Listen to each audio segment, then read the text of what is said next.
G. I just do a lot of talking on this. Go ahead. I do 2.5 hours worth of talking. Speeding. So Frank, I mean, you won the Tony for this role, and now you get to inhabit Nixon on the screen. Talk about your journey with it and bringing it to everybody. I suppose the most curious thing about this journey was I didn't expect it to be a journey longer than 8 weeks.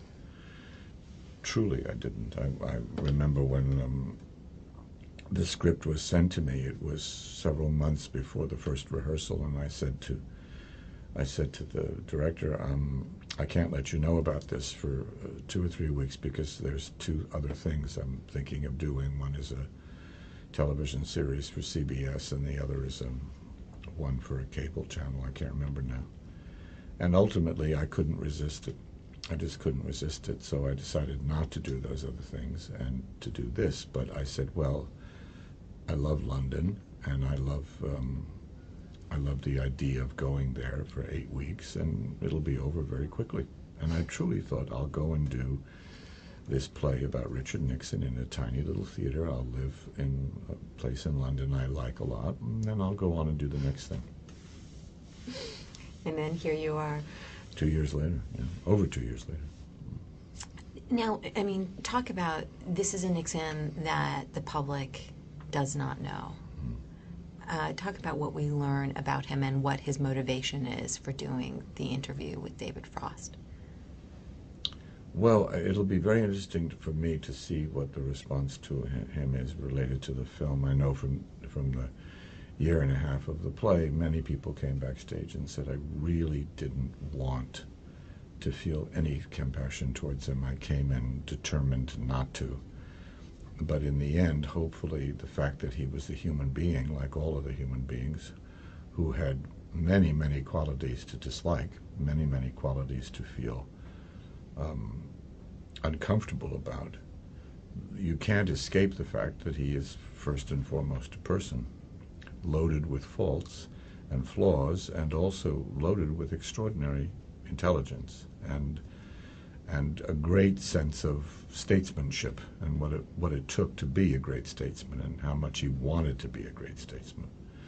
And the fact is, he did it to himself, and if you can accept that, excuse me, if you can accept the fact that he brought himself down, you can feel a certain amount of sympathy for him. Now, what was he seeking to accomplish through these interviews with David Frost? He wanted to resurrect himself. He wanted to be back where he had been.